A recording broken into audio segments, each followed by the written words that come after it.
Paz do Senhor Jesus, irmãos. Amém. Pode se sentar, por favor. Com prazer rever os irmãos que nós já vimos, né? O Serginho tá ali, fizemos uma amizade. O irmão, eu esqueci o nome do irmão, mas Gilson, né? E aos irmãos que nós estamos vendo a primeira vez, uma honra, um prazer poder estar aqui com os irmãos, tá bom?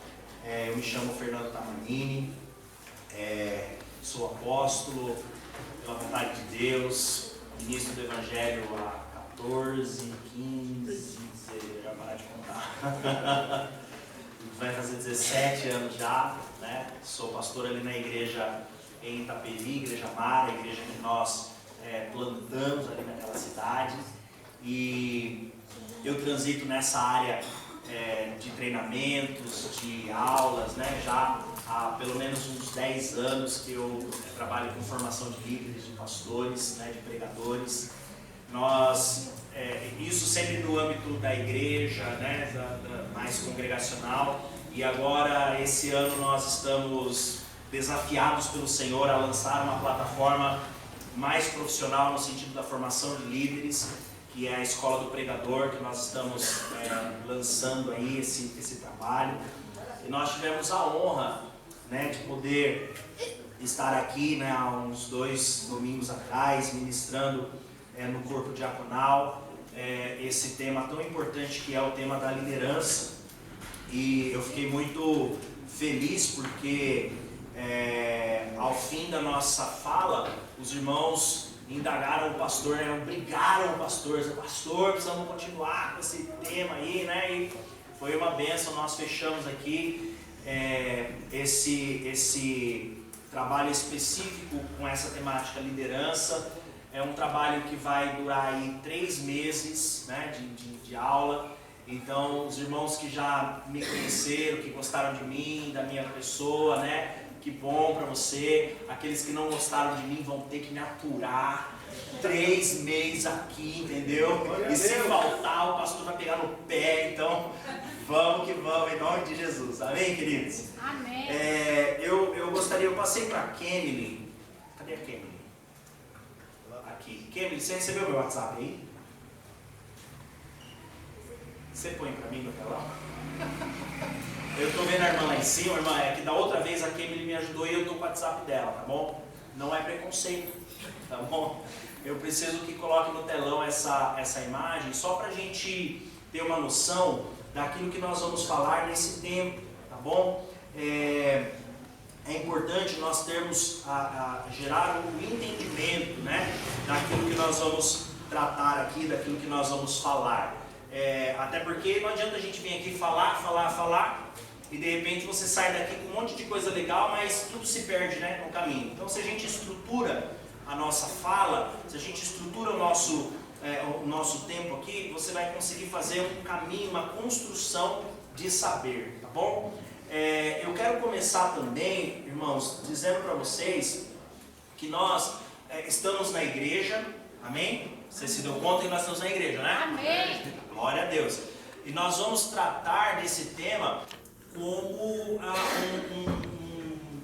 um tempo de curso, de saber, tá bom? Um tempo de sala de aula. Amém ou não amém? Amém. Fala, nossa, mas sala de aula na igreja?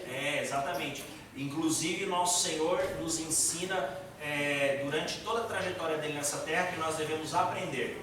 Então, sentar para aprender é importante. Ele crescia no conhecimento, na sabedoria, e também crescia em estatura, diz a palavra do Senhor, né? Então, a Bíblia era cheia de textos mostrando que nós precisamos sentar para estudar, para aprender, tá bom? Então, nós vamos ter esse tempo, não deixa de ser um culto de adoração a Deus, porque toda vez que a igreja se reúne em nome do Senhor, o Senhor ali está e é prestada adoração a Ele. Amém, queridos? Amém. Então vamos transitar dentro dessa área do saber, do conhecimento. Então hoje não é uma palavra profética, de liberação, de poder, de unção. Nós cremos e transitamos dentro dessa área do poder do Espírito Santo, da presença, da intimidade com Deus, dos dons espirituais. Mas hoje a nossa proposta é nos debruçar sobre o texto bíblico e entender o texto bíblico e gerar em nós um conhecimento para a fortificação da nossa chamada, do nosso ministério pessoal. Amém? Amém. Tem coragem? Quem tem coragem de andar comigo nessa jornada aí? Glória a Deus. É importante nós sabermos que como nós estamos num ambiente de sala de aula, então eu quero deixar aberto aos irmãos a possibilidade de levantar a mão e perguntar. Tá bom? Então às vezes eu falo alguma coisa, naquele momento você não capturou direito aquela mensagem, não entendeu exatamente, pode levantar a mão, tá bom? E pode perguntar, tá? Ah, eu não entendi isso aqui, o senhor pode explicar novamente? A gente explica, a gente procura fazer todos compreenderem aquilo que é o nosso objetivo aqui nessa aula. Amém ou não amém? Amém. Então tá bom. Conseguiu colocar lá? Conseguiu passar para mim no telão? Quem? Vai pôr? Tá. Queridos, essa aqui é a grade que nós vamos estudar nesse tempo, tá bom? São 3 módulos, nós vamos falar sobre liderança, então essa é a série liderança, tá? O tema que nós vamos abordar do começo até o fim é sobre liderança. Ah, mas eu não sou líder de equipe, nem sou líder na igreja, então não é meu lugar aqui. Não, querido, entenda uma coisa. A igreja de Cristo foi chamada para ser líder nesta terra. Ou seja, é a igreja de Cristo que precisa influenciar a geração onde nós estamos inseridos. Amém ou amém? Amém. Não é o mundo que tem que influenciar a igreja tem que influenciar o mundo, ok? E isso é liderança, tá bom? Estão comigo? Amém. Estão comigo? Então vamos lá. Dentro dessa temática liderança, nós vamos passar por 3 módulos, tá? O primeiro módulo, que é esse que nós estamos startando hoje aqui, é liderança inteligente, a vida prática do líder cristão. Então nesse módulo nós vamos falar sobre o crente e a liderança, tá? Os desafios da liderança, a dificuldade que se tem, as batalhas, as grandes tribulações que muitas vezes nós passamos por causa da obra de Deus, né? Alguém já ouviu ou alguém já falou aqui no nosso meio a seguinte frase: estou cansado de fazer a obra de Deus? Já ouviu alguém falar ou já falou: eu estou cansado de fazer a obra de Deus? Exatamente. Por que nós nos cansamos?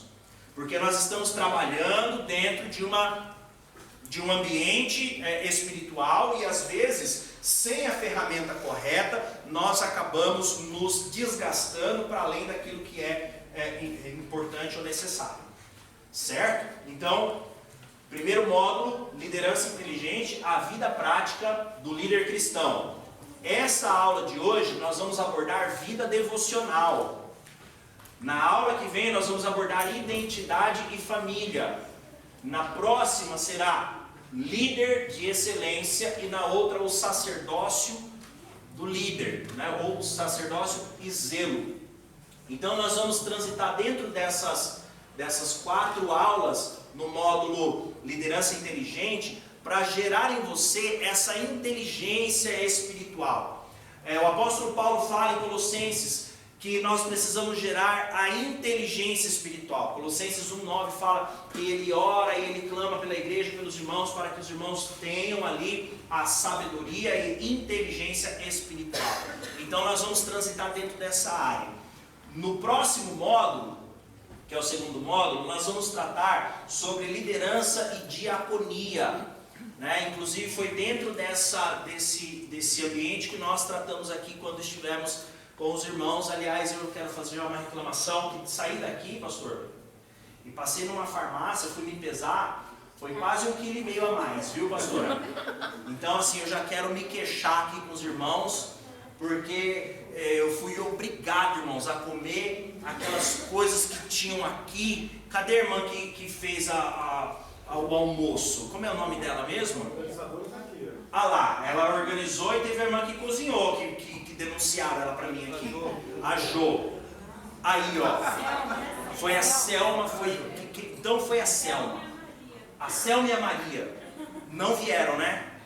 Elas sabiam que eu ia estar aqui, elas sabiam que eu ia reclamar. Mas foi uma bênção. Nós transitamos aqui dentro dessa primeira aula do segundo módulo, que é liderança e influência. Nós falamos sobre a liderança da igreja e a influência que a igreja precisa ter nessa geração e como nós devemos transitar dentro dessa influência. Quem estava aqui e achou bacana? Quem estava aqui? Eu estava aqui, apóstolo, achei legal. Quem levanta a mão para eu ver. Olha aí, glória a Deus, alguns irmãos. Depois no final eu pago aquele que eu combinei com vocês para levantar a mão, tá bom? A gente precisa já, né, se precaver. Depois nós vamos falar sobre ativação e serviço, tá? Aqui ó, segundo módulo, liderança e influência, depois ativação e serviço, depois reino e honra, e depois os rudimentos da fé. Isso aqui é muito importante. Essa área de liderança e diaconia, muitas vezes nós pensamos, né, mais uma vez, esse camarada vai falar de liderança, eu não sou líder, agora vai falar de diaconia, eu não sou diácono. Mas nós vamos entender isso aí diante do universo bíblico, tá bom, irmãos? Porque a igreja tem uma função diaconal, você sabia disso? A igreja tem uma função diaconal diante da sociedade. É disso que nós vamos falar. O diácono não é apenas o irmão que fica com um crachá de diácono recebendo a igreja lá na porta. Não, esse aí é um obreiro que pode ser um diácono, não tem problema nenhum. Mas a igreja foi chamada para o serviço diaconal no reino de Deus diante das pessoas, diante da sociedade.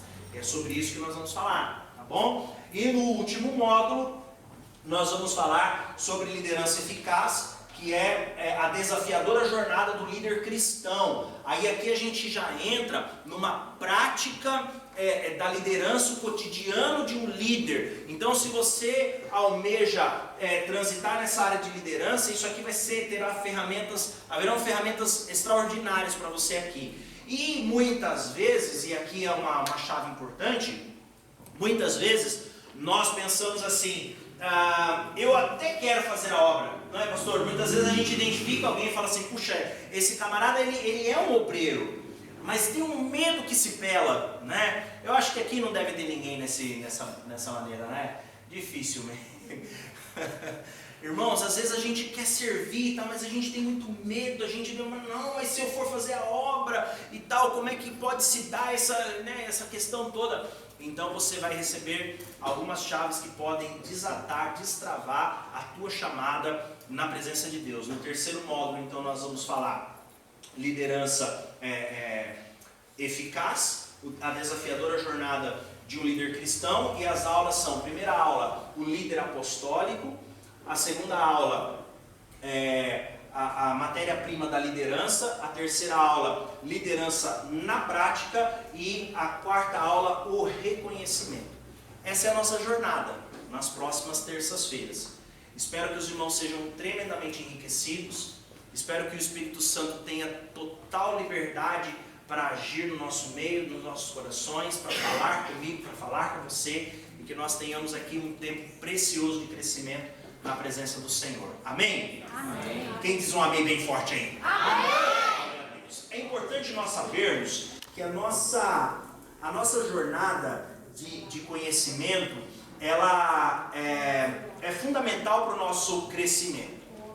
Algumas coisas eu vou falar aqui, nós fizemos um apanhado de muitos cenários quando nós demos o treinamento para diáconos, então alguns irmãos vão ouvir algumas coisas novamente, vão até relembrar delas, mas eu insisto nessas verdades porque elas vão trazer crescimento para nós. É importante nós entendermos que você só pode ir até onde o teu conhecimento te leva. Não tem como você ir além do seu conhecimento.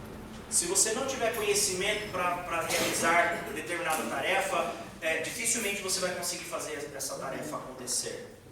Não dá para você ir aonde você não sabe ir, se você não buscar ao menos aquele conhecimento. Você pode ir aonde você nunca foi, mas mesmo para ir aonde você nunca foi, você precisa buscar o conhecimento de como chegar lá. Sim ou não? Sim. Isso é uma grande realidade. E eu começo esse tempo trazendo para nós um versículo que eu já citei, Colossenses 1:9, e depois uma citação de um grande pastor, um grande homem de Deus, que nós já discorremos sobre ela aqui. Paulo diz assim em Colossenses 1:9, por esta razão, nós também desde o dia em que ouvimos, não cessamos de orar por vós, e de pedir que sejais cheios do quê? Cheios do conhecimento, da sua vontade, ou seja, da vontade de Deus, em toda a sabedoria e inteligência espiritual. Eu gosto muito desse tema, inteligência espiritual, porque mostra que o nosso Deus, Ele não quer que as pessoas sejam burras. Ele não quer que as pessoas sejam desinformadas. Ele não quer que as pessoas sejam ignorantes. Deus quer que você tenha todo o conhecimento e toda a inteligência espiritual. Aliás, a palavra do Senhor diz isso. Se alguém almeja conhecimento, se alguém almeja inteligência, dependendo da tradução, diz lá, pede ao Senhor. Então, Deus está disposto a nos dar toda a capacidade que nós precisamos. A questão é, nós estamos dispostos a buscar essa capacidade? E esse é o desafio que nos aguarda aqui nas próximas terças-feiras. Eu cito aqui então a frase desse grande homem, Martin Luther King, talvez muitos de vocês conheçam. Martin Luther King foi aquele pastor americano, um homem que lutou pela igualdade racial, um homem que lutou contra racismo e pela pregação do Evangelho nos Estados Unidos, um grande pregador, um homem muito famoso e de frases muito importantes. E uma dessas palestras dele, ele disse assim: nada no mundo é mais perigoso que a ignorância sincera e a estupidez conscienciosa. E aí eu quero discorrer com você um pouquinho sobre o que é isso, para nós sabermos a importância de estudarmos. Irmãos, durante muito tempo nós pensamos assim, quando eu digo nós, eu falo como igreja, tá bom? Durante muito tempo a igreja pensou assim, não preciso estudar, não preciso estudar. Até porque quando eu abrir a minha boca, o Espírito Santo vai colocar na minha boca tudo que eu tenho que falar, né? Mas essa afirmativa, irmão, já é uma amostra de que é necessário estudar, porque não foi isso que Jesus falou e não é isso que o texto diz. Jesus disse assim: quando vocês estiverem diante das autoridades para serem julgadas por elas, não se preocupem com o que vocês haverão de falar, porque vocês abrirão a sua boca e o Espírito Santo os lembrará de tudo aquilo que vos ensinei. Então, primeira coisa, a situação é específica. Quando você estiver sendo julgado, quando você estiver diante das autoridades, tá bom? Quando você estiver diante do púlpito, pregando para a igreja, ele não diz que você não precisa estudar, que você não precisa se inteirar daquilo que você está fazendo. Verdade ou não? E a outra coisa, ele diz assim: você vai abrir a boca e o Espírito Santo vos lembrará daquilo que eu já ensinei. Então, como que ele pode te lembrar de uma coisa que você nunca aprendeu? Então, nós precisamos buscar o conhecimento. Esse grande mártir, esse grande pastor, Martin Luther King, ele diz essa frase: nada no mundo é mais perigoso que uma ignorância sincera. O que ele quer dizer com isso? Às vezes, nós temos esse grande defeito de achar que a nossa sinceridade para com Deus é suficiente para realizarmos aquilo que precisamos realizar. Irmãos, não é suficiente. É necessário ter o conhecimento. Tá? Não, mas eu sempre ouvi que nós temos que ter sinceridade com Deus. Entenda uma coisa: para você realizar uma obra, a sinceridade de caráter é fundamental. Aliás, a sinceridade é base do caráter. Se você não for uma pessoa sincera, não haverá possibilidade de você ter um caráter reto, não é? Então a sinceridade ela é fundamental para o caráter, mas para a operação de alguma função é necessário conhecer, é necessário saber. É muito simples de demonstrar isso aqui, é muito fácil de mostrar para você essa questão.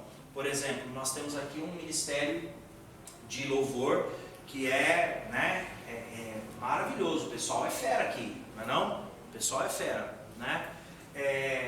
Por exemplo, quem que é o tecladista, o irmão tecladista que estava tocando ali o teclado? Daniel.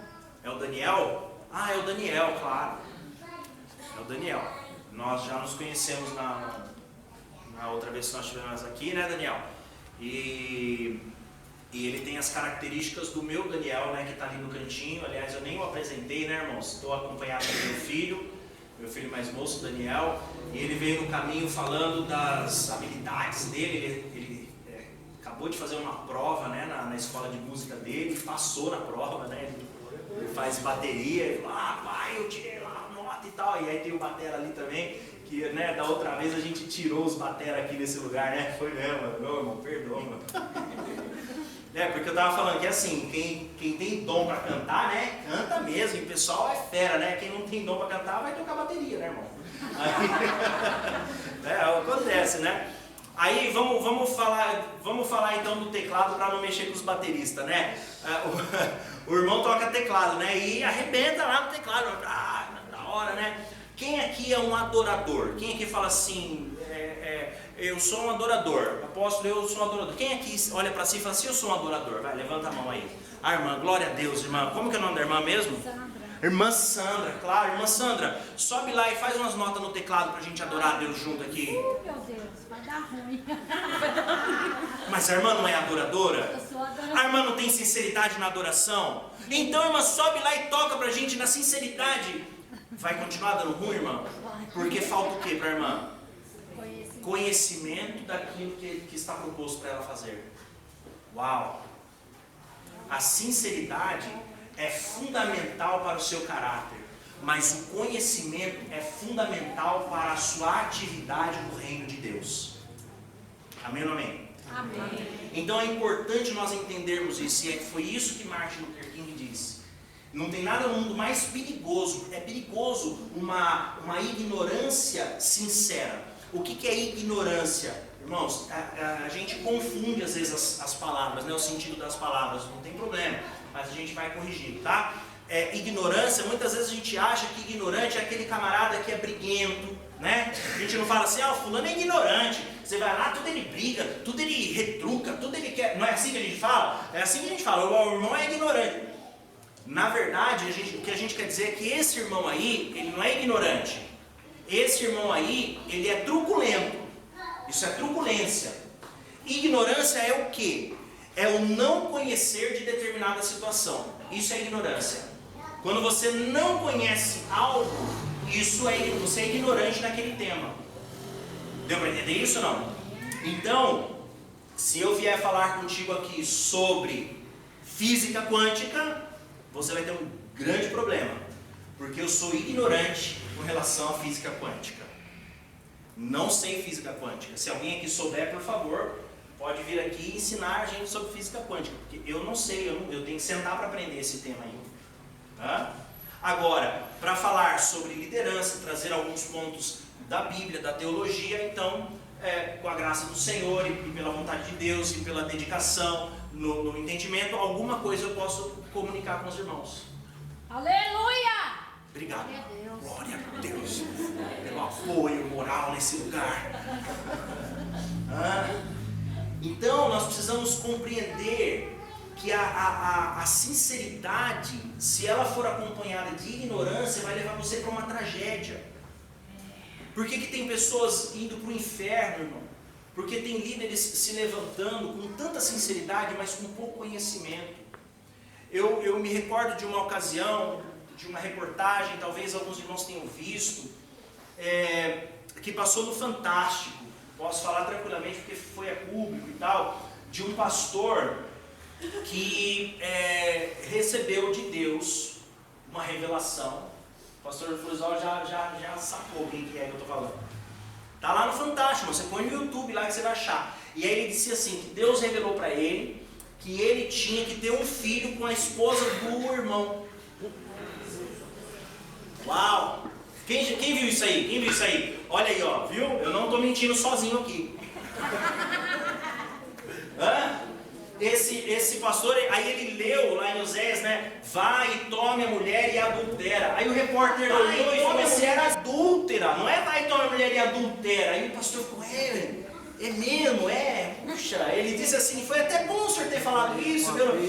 Entende, irmão? O que é isso? Eu não tenho condições de aferir, eu não tenho condições de julgar, de medir a sinceridade daquele pastor. Mas eu tenho condição de medir a ignorância. Porque ele leu um texto com um erro de básico de leitura de português, e ele tomou uma interpretação errada que estava levando uma família para um desastre. Deu para entender isso? Então, não adianta você ter uma plena sinceridade naquilo que você... mas eu quero tanto servir a Deus, eu quero ser um obreiro, eu quero ser um diácono, eu quero ser um músico da igreja, eu quero ser um pastor. Aí fica no pé do pastor Floresval, pastor, pelo amor de Deus, eu quero fazer, eu quero... Mas você tem que saber se você está apto, preparado. Você tem que saber se você tem esse conhecimento, essa capacidade de atuar, de operar naquilo que você almeja. E se você não tiver, não tem problema, é só buscar. É só buscar. Porque alguém sabe fazer aquilo. Então alguém pode te ensinar acerca daquele tema. Amém ou não amém? Amém. Então nós precisamos transitar dentro desse ambiente do conhecimento sem preconceito. Sem o preconceito falar, puxa, agora nós vamos fazer um estudo. Sim, a palavra do Senhor diz isso. E nós devemos nos debruçar e meditar na palavra de dia e de noite. O Senhor falou isso para Josué, capítulo 1, versículo 8. Então precisamos ter esse entendimento daquilo que nós estamos fazendo. A nossa primeira aula dentro de todo esse universo de saber é sobre vida devocional. Aí alguém fala, mas puxa, então um seminário, um curso completo, com toda a dinâmica do curso, nós vamos começar com vida devocional, mas isso aí não é para a escola dominical, isso aí não é para domingo de manhã, não é um negócio que, para a gente falar lá na reunião familiar e tal. Irmãos, se nós não partirmos de uma vida devocional alinhada, não há outro ponto de partida com Deus. Porque todas as coisas, conforme está escrito em João, capítulo 1, logo no primeiro capítulo, todas as coisas foram feitas por Ele, ou seja, por Jesus, e sem Ele nada do que existe, existiu. Então nosso ponto de partida é Ele. Ele é o sim e o amém. Ele é o autor e o consumador da nossa fé. Então tudo começa e termina em Jesus Cristo. Não é? Então nós precisamos entender isso. Se nós não startarmos o nosso tempo falando de devocional, entendendo o que é devoção, entendendo o que significa isso, nós vamos ter um grande problema lá na frente. E se a proposta aqui é liderança inteligente, a vida prática do líder cristão, então a vida prática de um líder cristão, ou seja, de um crente, precisa começar no seu devocional com Deus. Aliás, deixa eu perguntar aqui uma coisa. Quem que trouxe papel e caneta? Que foram 3 pessoas que o pastor contou que trouxe papel e caneta para anotar. Quem que foi? Levanta a mão para eu ver. Hoje aumentou. Aumentou um pouco. Glória a Deus por isso. Glória a Deus. Os irmãos que levantaram a mão, cadê? Levanta a mão bem alta, assim, os que trouxeram papel e caneta. Tá, 1, 2, 3, 4, 5, 6, 7, 8. Tá, esses 8, eu deixei de contar alguém, eu contei você, não sei se eu contei você, né? O meu menino vai fazer o seguinte, eu preciso que alguém, por favor, empreste para ele uma caneta, pega o nome das pessoas que levantaram a mão, vocês vão ganhar um e-book do meu livro Liderança Inteligente, tá bom? De presente, tá bom? Glória a Deus por isso. Enquanto vocês nos aplaudem, vocês morrem de inveja. Não, mas você terá também a oportunidade de adquirir o seu, tá bom? Inclusive, agora, hoje, o meu editor mandou, nós fizemos uma grande revisão do livro, trouxemos muita coisa nova, então tá mega power. Eu não trouxe nenhum aqui, porque agora nós vamos mandar, para a gráfica, para fazer a tiragem, e na próxima terça-feira, ou até o final do módulo aí, eu acredito que eu já esteja com ele físico aqui. O que eu vou ofertar para vocês é no e-book, tá bom? Para você ler no computador ou no seu celular, tá bom? Anota aí também, tá bom, meu filho? Então os nomes vão levantar a mão. Para ele saber quem é, Pastor, tá? eu trouxe só caneta. Caneta aí de novo.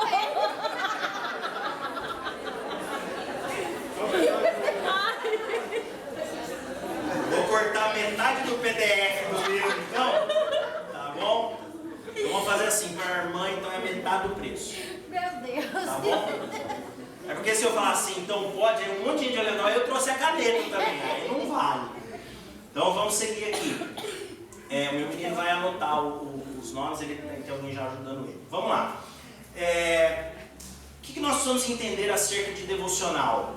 Não há como conhecer a Deus, não há como conhecer a sua palavra, se nós não tivermos essa atitude de devoção. A palavra devocional, ela significa justamente isso, devoção.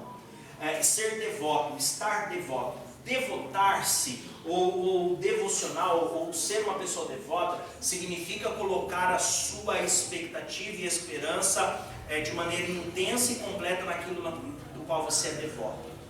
Nós ouvimos muito esse termo, né? Pessoa que é devoto, com relação ao ambiente do catolicismo, não é assim? O fulano é devoto do santo tal, não é assim? O fulano é devoto do Santo Antônio, não tem, né? Quem já ouviu isso? Quem aqui já foi católico e já foi devoto de um santo? Não é? Não foi devoto de nenhum santo, né? Mas tem gente que é. Por exemplo, muita gente é devoto de Santo Antônio, né? Sério? Uau! Agora, sabe um santo que ninguém nunca foi devoto? Até porque senão a pessoa é meio esquisito. Sansão. Pensa uma pessoa, você é devoto de quem? Do Sansão. Então Sansão não é um santo muito bom para alguém ser devoto, né? Eu sou devoto do Sansão. Meu irmão, cuidado, que você mesmo está dizendo o que você é, né? Do Sansão, você é um Sansão. Então, não seja Sansão, né? Entendeu? Mas essa parte... irmão, não sei não, hein? Tem gente aí que estava querendo ser devoto de São Sansão, hein? Não faça isso. Essa palavra devoto significa isso, você ser dedicado àquilo. Você estar dedicado àquela realidade com intensidade, com verdade. Então nós precisamos ter com Deus esse devocional. Ou seja, você precisa se devotar a Deus, você precisa lançar em Deus a sua expectativa e as bases da sua fé, da sua vida, das suas escolhas. Isso é devocional, né? Devocional não é você comprar um livrinho devocional na banca e ler aquele trechinho todos os dias. Não, devocional é você se envolver com a pessoa de Deus de maneira intensa, completa, real e verdadeira. Isso é devocional. Por isso que eu começo falando sobre devoção e mostrando para você que sem devoção, irmão, não há cristianismo. E se nós não estamos aqui por conta da nossa fé em Jesus Cristo, então o que estamos fazendo nesse lugar? Compreende? Então nós temos que entender isso. E como nós então ativamos essa devoção a Deus? O nosso devocional, ele tem três pilares, três realidades que são inegociáveis. Nós temos o pilar da palavra, nós temos o pilar da oração e nós temos o pilar do jejum. Esses três pilares, eles compõem a nossa devoção a Deus. E se nós não transitarmos nesses três pilares, nós vamos estar em grande perigo na nossa vida espiritual e na nossa vida como um todo. Percebe isso? Quantas vezes você mesmo já passou por alguma situação em que as pessoas debocham da sua fé? Nós temos que entender que uma grande realidade é que o líder ele é grandemente admirado. Todo líder ele tem um momento em que as pessoas o admiram, né? Você admira o líder porque o líder está lá na frente falando, porque o líder está lá resolvendo alguma questão, o líder está lá, né? Só que da mesma maneira como o líder ele tem essa exposição de grande admiração por aquilo que ele falou, o que ele fala, o que ele ensina, enfim, por mais que o líder tenha esse aspecto, também há uma outra questão, que é o desgaste, né? A exposição que acontece desse líder. E muitas vezes eu tenho certeza que você já passou por essa situação. Se você não passou, você já ouviu alguém que passou por isso, que é quando as pessoas debocham da nossa fé. Já te acusaram de ser crente, irmão? Já te acusaram de ser crente? Já me acusaram de ser pastor, né? E eles falam, como assim acusar? Acusar, a pessoa chega e diz, mas você não é pastor? Já ouviu falar isso aí, não? Alguém já falou para você, mas você não é crente? Isso é o que, irmão? É uma acusação. Estão te acusando de ser crente. Olha, minha vida, muitos irmãos sofrem isso, e nós precisamos entender que essas acusações, elas são feitas como se o cristão não tivesse o direito de falhar, como se o cristão não tivesse o direito de errar, como se o cristão não tivesse o direito de ter a sua própria humanidade, as suas próprias dificuldades. E a tendência é isso piorar ao passo que você vai se tornando uma pessoa ativa na obra de Deus. Quanto mais você se ativa na obra de Deus, mais virão situações para tentar desmotivar a sua fé. Bom, a grande questão é essa, né? Você vai permitir com que as circunstâncias e as acusações paralisem você, ou você vai usar as pedras que jogam em você como matéria-prima para construir as suas pontes e pavimentar os seus caminhos? Uau! Porque é mais ou menos assim, irmão. A gente, quando alguém fala, mas estão me acusando de ser crente, estão me perseguindo porque eu estou fazendo a obra, é melhor eu parar. Irmãos, tem algum palmeirense aqui no meio? Tem algum palmeirense aqui? Levanta a mão. Tem alguns palmeirenses, né? Que o Senhor tenha misericórdia de vocês. Tem Botafogo. Salmo 92. Exatamente. Os Eu florescerão sou como palmeiras. Botafogo. Irmãos, para vocês verem, olha o entusiasmo dos palmeirenses, mesmo sendo palmeirense. Eles continuam entusiasmados. Entende? Todo mundo fala para eles direto, mas vocês não têm mundial. E eles pararam de ser palmeirenses por causa disso? Não, a irmã vem citar o Salmo. Aí alguém vem e fala para você, mas você é crente, então alguém te desmotiva por causa da obra de Deus, aí por causa da obra a gente quer parar. Deu para entender a referência? É descontraída, mas é uma referência importante. Nas questões particulares, muitas vezes as pessoas elas nos acusam, né? Brincam com a gente ou qualquer tipo de situação assim, e isso não nos abala naquilo que a gente confia, né? Porém, quando alguém fala para você acerca da obra de Deus, porque agora você só vem na igreja, porque agora você vai morar na igreja, porque agora você só vai dar seu dinheiro para o pastor, muitas vezes essas coisas acabam nos desmotivando e nos paralisando.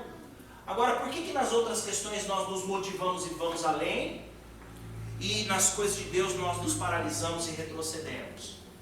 Deu para entender a nossa responsabilidade? Percebe isso? Então nós vamos compreender que essas questões, todas elas acontecem justamente porque o líder, a matéria-prima do trabalho do líder é a crise. A matéria-prima do trabalho do líder é a crise. O líder cristão, o líder, a igreja de Cristo, ela trabalha com a crise. Né? Eu citei isso aqui na última vez que nós tivemos aqui, e eu quero repetir. É mais ou menos assim, vamos lá, os irmãos que estiveram aqui já estão craque, né? Mas é bem simples de você entender. Irmãos, qual é a matéria-prima que um padeiro usa para fazer pão? Farinha. Né? Farinha. Pode ter outras coisas lá, tudo bem, mas farinha. Né? Qual é a matéria-prima que um pintor usa para pintar uma casa? Tinta. Né? E qual é a matéria-prima que um líder cristão usa para liderar? Às vezes a gente não sabe isso. Agora, se você pega um bom pintor e fala para ele, tá, mas você pinta aqui e tal, ele fala assim, é tanto. Mas está caro. Ele vai defender o que no preço dele? A matéria-prima. É ou não é? Mas a tinta que eu uso, é assim ou não é? Porque assim, mas e aí alguém vai pisar que vai sujar, vai pôr o pé assim? Aí eu falo, não, aí não é qualquer tinta. Você vai vir com uma buchinha aqui úmida e você só vai passar assim, ó, não vai nem manchar. Ele está defendendo a matéria-prima dele. Né? Nós tivemos lá na minha igreja na quarta-feira passada o pastor Renato Rufino, que é pastor na Igreja Rio para as Nações, do apóstolo Manuel. Ele é conselheiro do Conselho Tutelar de Itapevi, e ele esteve lá ministrando, um grande amigo. Ele pregou lá na quarta-feira, e ele perguntou para mim, apóstolo, posso levar os pãozinhos que eu faço para vender? Irmão, pãozinho é pela modéstia dele, pensa nos pão caseiro, pastor, um negócio assim, gigantão, sabe, gordo, fofo, assim, meu Deus. Aí eu falei, quanto que é, pastor? Eu falei, R$20. Eu não acho caro um pão desse R$20, irmão, mas ele já falou e acho que por causa da crise ele já justificou o preço. Falou, mas ó, a minha farinha é a farinha premium e é o seguinte e tal. Eu falei, uau! Ele tá bom, irmão, glória a Deus, eu vou levar 2 pães. Eu ia levar um só, eu vou levar 2. Comprei 2 pãozão, só eu. Os irmãos lá acabaram com os pão do homem. Você sabe qual é a sua matéria-prima, você defende ela, você sabe lidar com ela, você sabe trabalhar com ela. Agora nós enquanto cristãos, e eles falam assim, mas eu não estou em nenhum grupo da igreja, eu não faço parte disso, então eu não estou no âmbito da liderança. Aí você vai perceber que você está, e que a igreja de Cristo é líder na condução da sociedade e nos rumos deste mundo. Você vai perceber isso agora, porque a matéria-prima do líder é a crise. O líder não trabalha com farinha nem com tinta, o líder trabalha com a crise. Explico. É assim, deixa eu ver com quem que eu vou falar agora. Como que é teu nome? Samuel. Tá lá o Samuel, um jovem, talentoso, bonito, cheio de unção, firme na igreja, mas um dia o Samuel está com um problema. Ele está com uma crise espiritual. Ele está desanimado por muitas questões que aconteceram na casa dele. E o Vinícius é o líder dos jovens. Acabei de te promover. Aí, vai pegando, hein, irmão? Você. Aí o Vinícius recebe a ligação do Samuel. Estou com um problema, cara. Estou precisando de uma oração, estou precisando de um aconselhamento, preciso de um abraço, vem aqui. Aí o Vinícius vai lá na casa do Samuel. O Samuel está com uma crise, diga crise. Ele está com uma crise. E o Vinícius vai lá cuidar do Samuel. Vai trabalhar com o que do Samuel? Com a crise. Aí o Samuel abre o coração, ele fala que o problema foi na escola, que aconteceu lá e tal, ele ficou chateado porque alguém falou tal coisa, e não sei o que lá e tal, ele conta toda essa verdade. Aí o que acontece? O Samuel recebe uma cura no coração dele. Ele é consolidado, ele é amado, ele sente o Espírito Santo cuidando dele. Aí o Vinícius vai embora, certo? O Samuel fica todo feliz, todo cheio de alegria. Quando o Vinícius está indo embora, o Carlos liga para ele. Ô Vinícius, o que aconteceu aqui, cara? Deu uma tristeza, uma depressão. Preciso que você venha me ajudar. O que o Vinícius vai fazer? Vai trabalhar com o quê? Com a crise do Carlos. Deu para entender? A obra-prima, melhor dizendo, a matéria-prima do líder é a crise. Quando você resolve a crise de um discípulo, quando você ajuda ele a superar uma crise, o teu trabalho ali está feito. Você vai sair. E ele vai usufruir daquela cura que ele recebeu. Agora o líder, ele vai sair dali e vai ajudar um outro que também está em crise. E quando ele sai de lá, tem mais alguém pedindo um aconselhamento. Quando ele sai de lá, alguém liga, pode orar por mim? Nem sempre é um problema pessoal, emocional, espiritual. Às vezes é uma intercessão por alguém que está doente, ou por um propósito, um projeto, uma prova que vai se fazer, um concurso que você vai prestar, uma ficha de emprego que você está indo ver. Então o trabalho do líder é na crise. Deu para entender isso? Agora você, irmão, meu irmão, minha irmã que está aqui, que nunca fez parte de nenhuma equipe, não é líder de nada, não é... Quantas vezes você orou por alguém que te pediu uma oração, falou assim, poxa, você pode orar por mim porque eu estou com um problema, porque eu estou com uma situação, alguém aqui já passou por essa situação? Olha aí, isso aí é a igreja como líder na nossa sociedade. Glória a Deus. Então o teu trabalho também é na crise. Nós precisamos conhecer esse trabalho para não sermos engolidos por ele. Quem está entendendo, diga amém. Amém. Diante desse cenário, nós vamos trazer algumas ferramentas que podem te ajudar a trabalhar com essa questão. O padeiro, ele sabe que a matéria-prima dele é a farinha, mas ele tem uma boa batedeira. Eu tenho um discípulo que foi padeiro. Hoje ele é pastor e trabalha numa outra área, mas ele foi padeiro e eu já vi o ambiente de trabalho dele. As batedeiras, pastor, eram uns negócios monstrão assim, para fazer os pãozinhos lá. O pintor, o que o pintor faz? Ele pinta, então ele conhece bem da tinta dele, mas ele precisa de um bom rolo de pintura, ele precisa de um bom equipamento para fazer o seu trabalho. Então a ferramenta correta te faz ter mais eficiência no que você está fazendo e gastar menos tempo e se preservar mais. Certo ou não? Sim. Quantas vezes lá na sua casa você tentou tirar um parafusinho da parede, só que o parafuso era Phillips, para quem não sabe é aquela cruzinha, e você só tinha a chave de fenda, que é aquela reta. Ou sequer você tinha uma chave, você pegou uma faca. Isso! Deu trabalho ou não deu trabalho? Porque a ferramenta não era a correta. Você não tinha a ferramenta correta, por isso que você sofreu para tirar aquele parafuso. Meu irmão, um parafuso com uma faquinha dá um trabalho violento. Agora imagina um demônio, tirar um demônio da vida de uma pessoa sem a ferramenta correta. Fala assim comigo, uau! Uau! Percebe? Então nós vamos oferecer para você algumas ferramentas.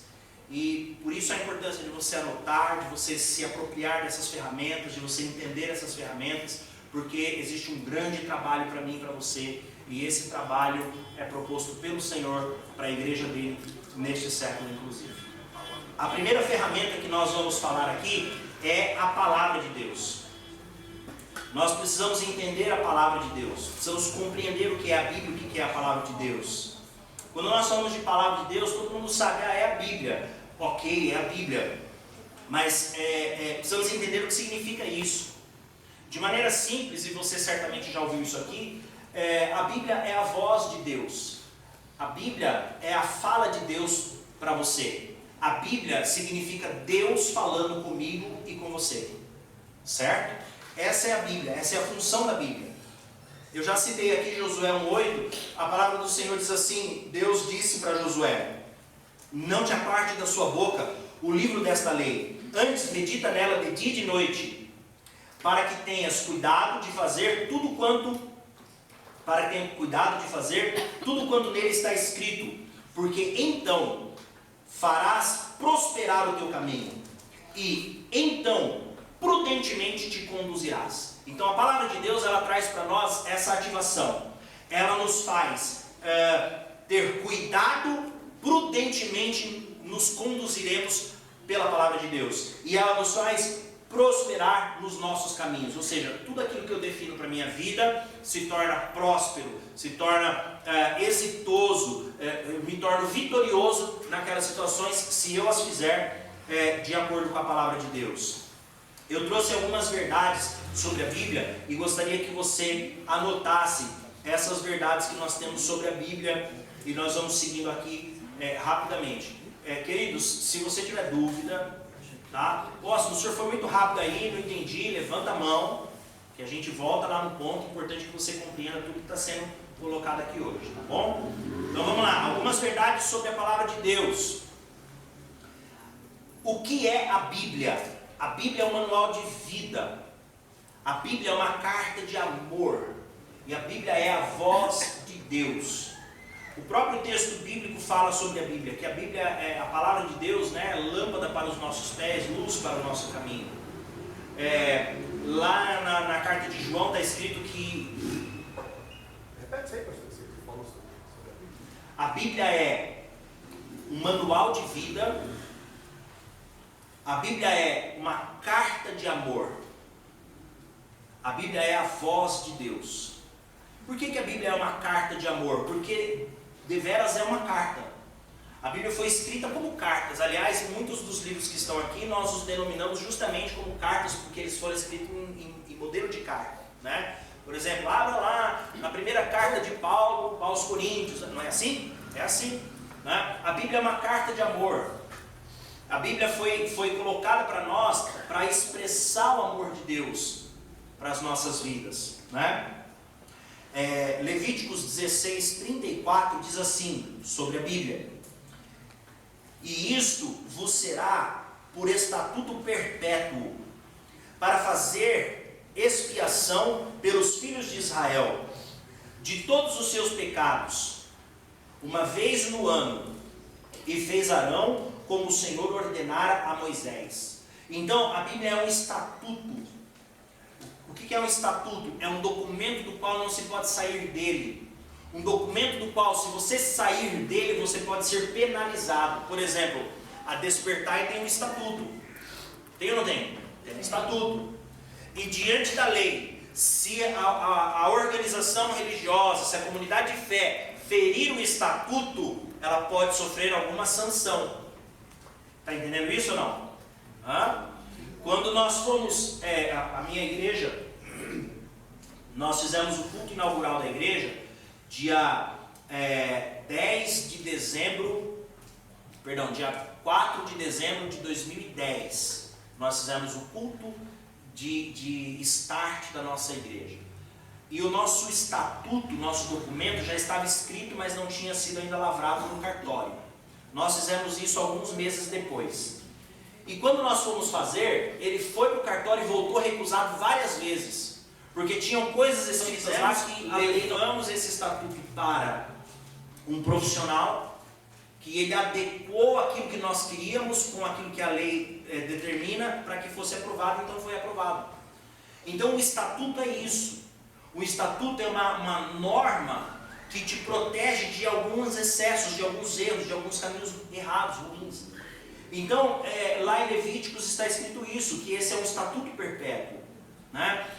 Jesus, na sua oração, em João capítulo 17, Jesus ora pelos seus discípulos, ele ora por aquela geração, e depois ele ora por nós, que somos a geração que veio depois de Jesus e de todo aquele povo. E quando ele está orando, ele diz assim, ele falando com Deus no capítulo 17, verso 17, ele diz: santifica-os na verdade. Ele está orando a Deus. Então é como se ele dissesse: Pai, santifica-os na verdade. Ele conclui dizendo: a tua palavra é a verdade. Então nós precisamos tomar cuidado aqui com uma questão muito importante. Muitas vezes nós ouvimos dizer que a palavra de Deus, nós relativamos a Bíblia, irmão. Isso é muito perigoso. Muito perigoso. Às vezes nós falamos assim: quem já ouviu isso ou quem já replicou isso sem saber nem de onde vem? A Bíblia aberta é a palavra de Deus. A Bíblia fechada é um livro comum. Quem já ouviu isso aqui ou já falou isso aqui em algum momento? Né? Não, irmão, não faça isso. Essa filosofia, esse pensamento é um pensamento que vai nascer, sabe aonde? Isso vai nascer lá no marxismo. Sabe quem foi Karl Marx, que plantou lá o marxismo, da onde veio o positivismo? Sabe essas coisas que a gente aprende na escola, dá graças a Deus que passou na aula e na prova e fala: nunca mais quero ver isso? Mas é importante saber. Esse pessoal aí dizia, por exemplo, foi ele que disse assim: a religião é o ópio do povo. E essa ideia de que a Bíblia fechada é um livro comum, vem sabe de onde? De uma teologia chamada teologia liberal. Que é, sabe o que? Uma teologia que abraçou o marxismo e falou: não, Karl Marx não está tão errado, ele está certo em algumas coisas. Então começou a relativar a fé.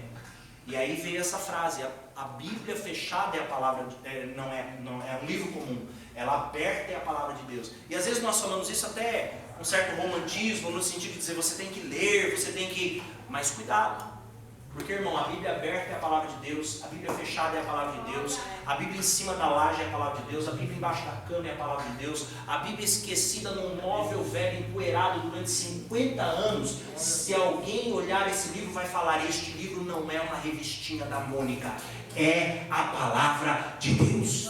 Aleluia! Então precisamos ter esse cuidado. A Bíblia tem autoridade sobre a nossa vida. E isso é muito importante, essa é uma ferramenta importante. Segunda verdade que eu trago sobre a Bíblia: quem escreveu a Bíblia? Só para nós entendermos, né? A Bíblia foi escrita por homens. Você também já deve ter se deparado com essa fala, né? Principalmente daqueles que querem questionar a nossa fé. E eles falam assim: mas você crê na Bíblia, mas a Bíblia foi escrita por homens. Já disseram isso para a irmã? Já falaram isso para alguém aqui também? Já falaram. Por que as pessoas falam isso? Porque elas tentam tirar a credibilidade, elas tentam tirar a autoridade da palavra de Deus. Aí você responde para eles assim, se quiser anotar, pode anotar. A Bíblia foi escrita por homens para ter linguagem humana, mas foi inspirada por Deus para ter cumprida a sua verdade. A Bíblia... Dá para falar mais devagar. Ela vai copiar depois. Glória a Deus. A Bíblia foi escrita por homens para ter linguagem humana.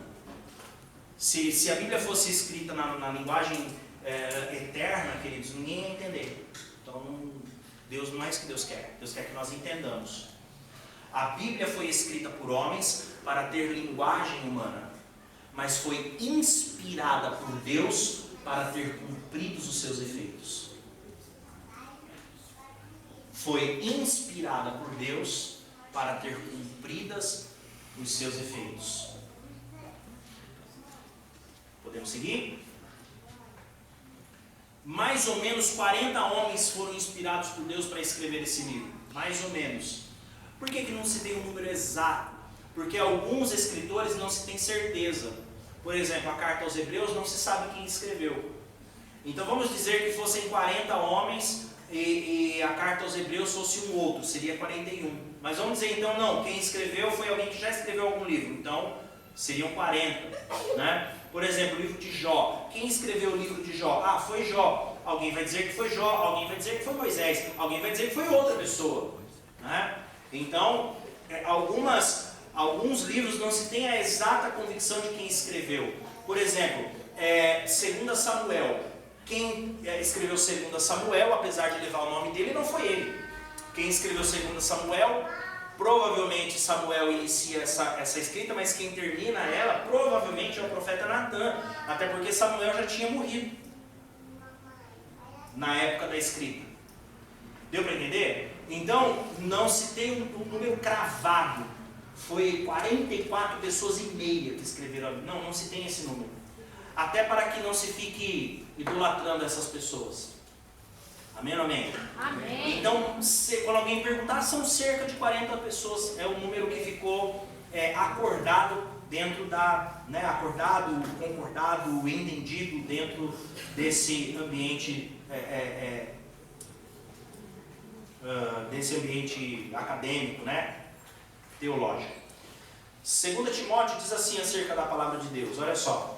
Toda a escritura é divinamente inspirada, é proveitosa para ensinar. Então veja, acerca do que eu dizia agora há pouco, toda a escritura é divinamente inspirada.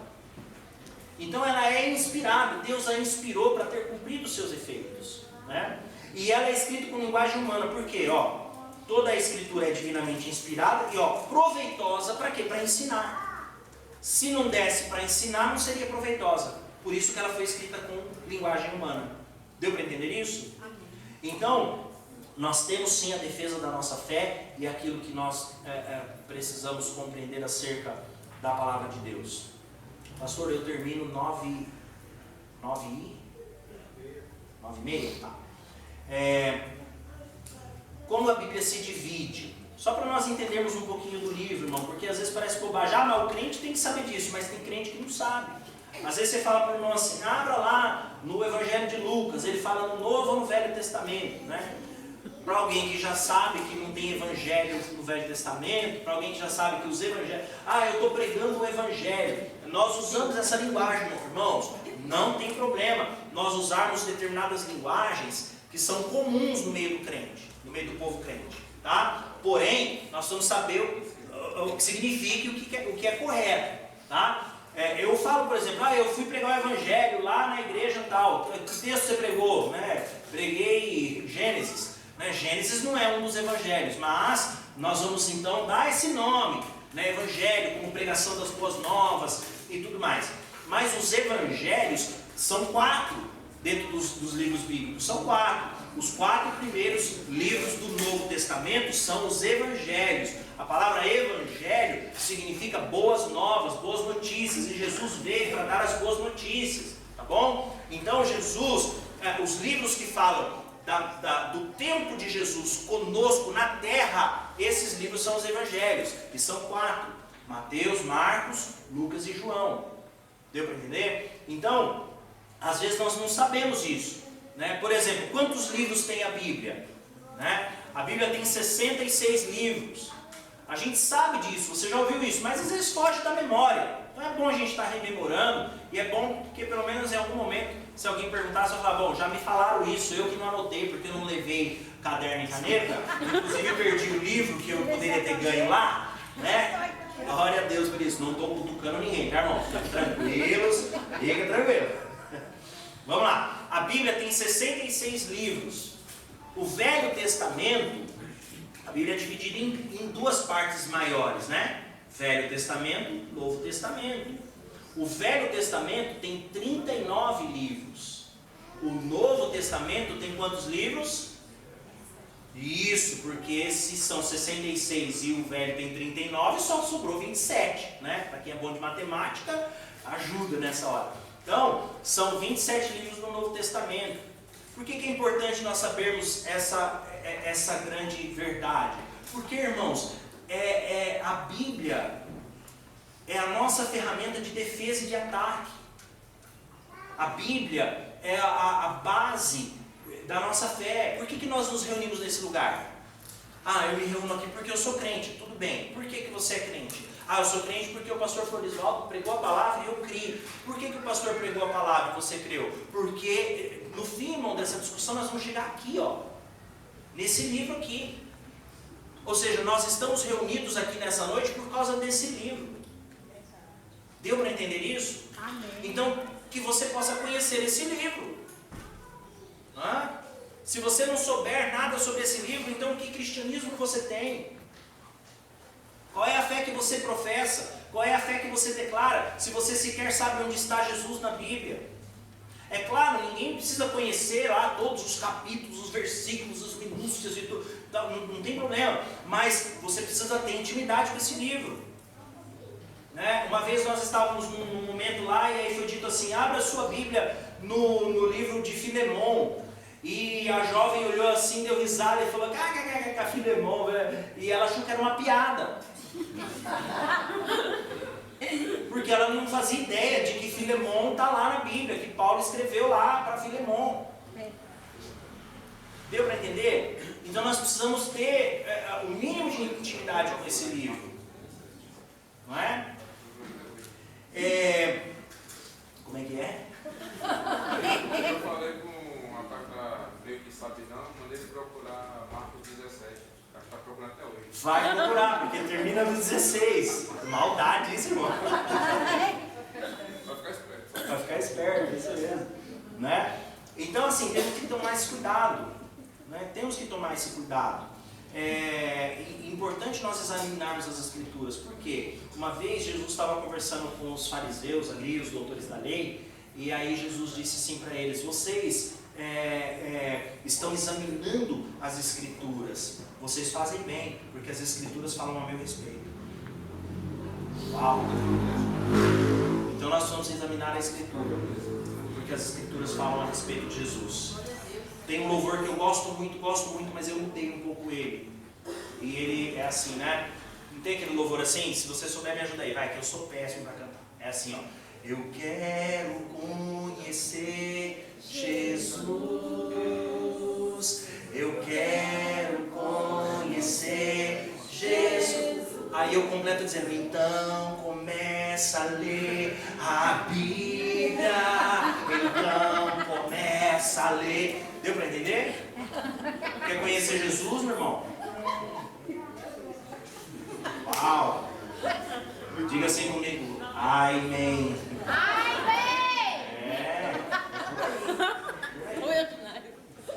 A Bíblia tem uma estrutura extraordinária. Tem uma aula que eu dou específica que não está no nosso. Eu posso trazer ela para vocês no fim de tudo, se for possível. Que nós falamos, nós destrinchamos a estruturação do livro, a história do livro, como que ela é organizada. Por exemplo, a Bíblia não é um monte de texto solto lá. Mas vai pôr nos livros aí, vamos ver o que dá. Não, é tudo organizadinho aqui. A Bíblia, por exemplo, rapidamente, não vou me aprofundar aqui, mas a Bíblia, ela é dividida em 4 grandes seções. Além de Velho e Novo Testamento, que nós já bem sabemos, dentro dessa realidade, a Bíblia é dividida em 4 grandes seções para nós entendermos a mensagem. Em primeiro lugar, qual é a mensagem da Bíblia? Jesus. Quando alguém perguntar, mas do que a Bíblia fala? Fala de Jesus. Então, qual que é o ponto central? Qual que é a finalidade da Bíblia? Falar de Jesus. Tá? Alguém disse salvação? Sim. Salvação por meio de Jesus. A Bíblia fala de cura? Sim, por meio de Jesus. A Bíblia fala de libertação? Sim, por meio de Jesus. Então, o ponto central da Bíblia é Jesus. Não precisa de nenhum outro adjetivo nessa resposta. A Bíblia fala do quê? Jesus. Ponto. Certo? Agora, dentro de toda a estruturação da Bíblia, ela tem 4 grandes separações. A Bíblia ela é separada em preparação, manifestação, propagação e consumação. Do que? Pelo amor de Deus, professor, me diga, do que? Preparação do que? Manifestação do que? Propagação do que? E consumação do que? Qual que é o tema central da Bíblia? Jesus. Vocês ficaram tímidos? Qual que é o tema central da Bíblia, irmãos? Jesus. Tá bom? Jesus. Então, a Bíblia fala sobre a preparação para a vinda de Jesus, o advento de Jesus, o acontecimento de Cristo na humanidade. É a preparação. Aonde está a preparação? Todo o Velho Testamento é a preparação para o acontecimento de Cristo.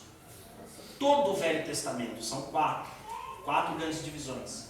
A primeira é todo o Velho Testamento, que é a preparação para o advento de Cristo. Como assim? Por exemplo, quem já ouviu alguma pregação, algum pregador inspirado dizendo que a Arca de Noé é como uma espécie, um tipo de Jesus. E aquele que estiver dentro da arca será salvo, que Jesus é a nossa arca. E quem já cantou canções dizendo que Jesus é a nossa arca, principalmente na escolinha, né? E nós vamos no barquinho e tal, não tem aquelas musiquinhas lá? O que é isso? É o dilúvio e a arca de Noé já representando que aqueles que estiverem dentro de Cristo serão salvos da morte. Deu para entender isso ou não? E por aí tem tantos outros. Por exemplo, a Páscoa, né? Êxodo capítulo 14, nós vamos ver a Páscoa, né? Acontecendo ali. E a Páscoa, ela aponta para quem? Quem é o Cordeiro de Deus que tira o pecado do mundo? Jesus. E da onde é esse Cordeiro? Da Páscoa. Entende? É o Cordeiro. Por que quem já ouviu falar? Tem alguns termos que a gente usa muito na Igreja Católica, né? Porque a Igreja Católica é mais tradicional nesse sentido da linguagem e tal, mas a base é essa mesmo. Quem já ouviu falar que Jesus é o Cordeiro Pascal? Quem já ouviu falar isso? A irmã já ouviu falar, né? A irmã já foi católica, irmã? Já foi da igreja? Tem na família, não é? Geralmente é assim, irmãos. Eu já fui coroinha da Igreja Católica, irmãos.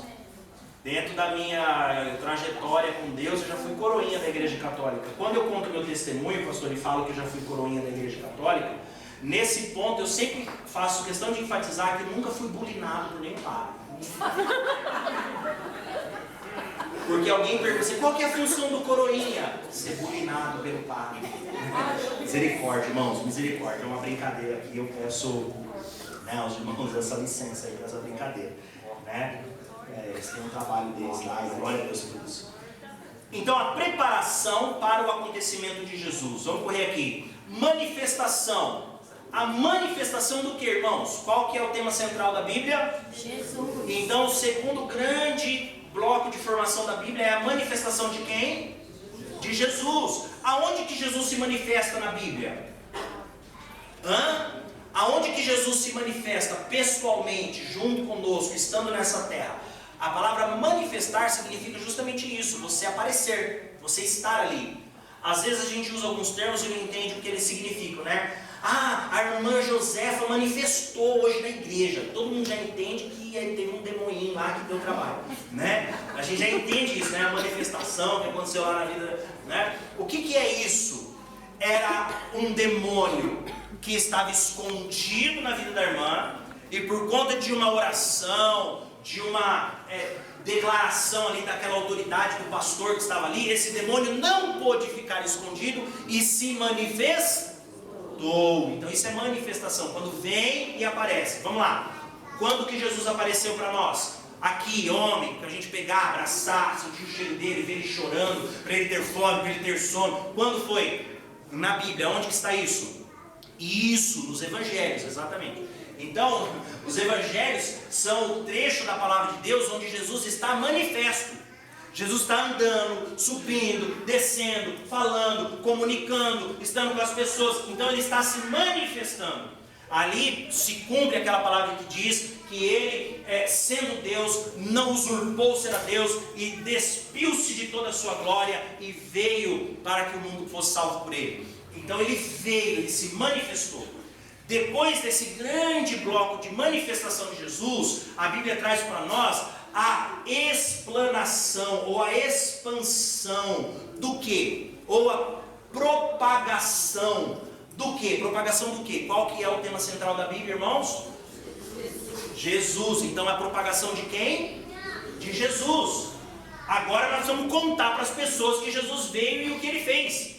Aonde está esse grande bloco de propagação? São os livros de Atos dos Apóstolos e todas as cartas, que vão contar, lê o que está escrito lá, eles vão contar o que Jesus fez, eles vão contar o que Jesus ensinou, eles vão contar como que a igreja se apropriou dos ensinamentos de Jesus. Ali é a explanação, é a propagação, né? Propagação, isso te lembra alguma outra palavra?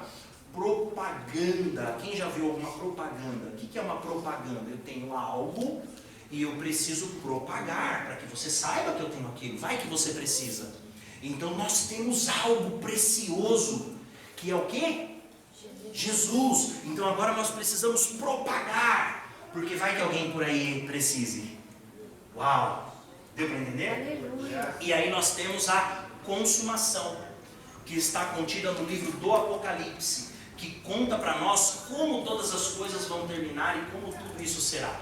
Então olha só, isso aqui é só uma pílula assim do que é a palavra de Deus. Não tem muita coisa para falar sobre esse livro. Aí você vê, nossa, eu nunca imaginei, quem nunca tinha ouvido isso aqui? Professor, eu nunca tinha ouvido isso aqui. Irmãos, às vezes eu falo apóstolo, esse pastor, esse professor, tá? É porque a gente transita em tanta sala diferente, pastor. Eu já nem sei mais quem eu sou. Brincadeira, irmãos. Quem aqui nunca tinha ouvido falar sobre isso que nós falamos agora? Eu nunca tinha ouvido falar que a Bíblia era separada nesses 4 grandes. Viu só? Alguns irmãos. É importante nós sabermos. Por quê? Para termos a defesa da nossa fé e o entendimento de quem nós somos. Mais uma verdade sobre a palavra de Deus, e aqui eu já vou passar de tema. A palavra de Deus, por que nós necessitamos ler? Então coloca aí, mais uma verdade sobre a palavra de Deus. É preciso ler a palavra de Deus. Por quê? Porque ela fortalece a sua fé, porque ela te ajuda nas batalhas espirituais, porque ela dá santidade ao homem, né? Ao homem que digo à humanidade, ao homem, à mulher. Então é por isso que nós precisamos ler a Bíblia. Agora, é importante nós entendermos justamente a razão de lermos a Bíblia. E aqui, irmãos, eu trago uma crítica muito importante ao movimento pentecostal. Irmão, eu sou pentecostal, eu recebi o Espírito Santo, eu tinha o quê? Eu tinha a idade do meu filho quando eu recebi o Espírito Santo. Eu me converti numa igreja pentecostal. Isso não era qualquer igreja pentecostal, irmão. Você chegava lá, cumprimentava o irmão, falava assim, paz do Senhor, irmão. Quando você pegava na mão do irmão, o negócio ali era poder e glória, irmão. Entendeu? Só que eu tenho uma crítica pontual ao movimento pentecostal. E sempre que eu posso, eu trago esse entendimento. Nós precisamos ler a Bíblia. E você precisa entender, eu quero enfatizar isso aqui, você precisa entender que se você elegeu, porque ninguém pôs uma arma na sua cabeça, ainda que coloque, você pode até falar algo que a pessoa quer ouvir, mas dentro do seu coração, se você não crer nisso, não adianta. Então, se você elegeu este livro como base da sua fé, então você precisa obedecer o que está escrito nesse livro. Porque foi você mesmo que elegeu esse livro como base da sua fé. Mas tem um negócio escrito aqui, pastor, que eu não concordo muito. Tudo bem, você é livre para fazer o que você quiser, mas você não pode dizer que você elegeu esse livro como base da sua fé, porque você discorda dele. Deu para entender isso? Nesse aspecto, eu tenho uma crítica muito pontual ao movimento pentecostal. Para nós entendermos isso, eu quero caminhar um pouquinho aqui, bem rapidinho. A igreja de Cristo, irmãos, eu vou passar rápido por isso, tá? Porque eu preciso terminar. A igreja de Cristo, ela sempre foi igreja católica. A partir do momento que a igreja foi instituída, depois do primeiro século, quando morre João, o apóstolo João foi o último a morrer. Ele morreu com 100 anos, 100 que é alguma coisa, ou alguma coisa para 100. A partir daí, começa-se um período em que termina o período da igreja que nós chamamos de igreja primitiva. Você já ouviu muito pregar sobre a igreja primitiva. A igreja primitiva é essa, onde os apóstolos eram vivos e pregavam a palavra de Deus e coordenavam a igreja. Essa é a chamada igreja primitiva. Depois desse período, a partir do século I até o quarto século, mais ou menos, nós temos quarto, quinto, sexto, sétimo século, até um pouquinho depois, dependendo do historiador que você conversar, você vai ter a igreja chamada patrística. Que igreja é essa, pelo amor de Deus?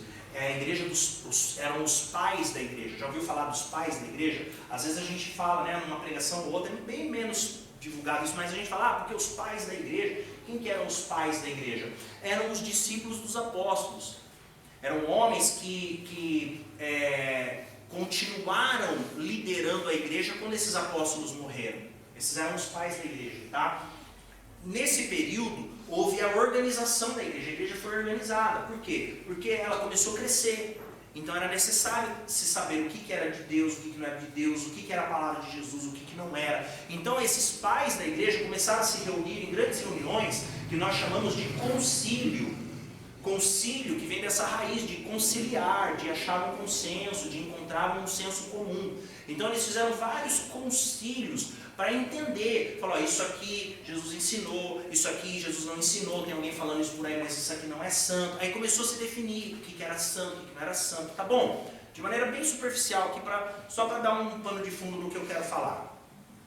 Até o ano de 1053, a igreja era católica.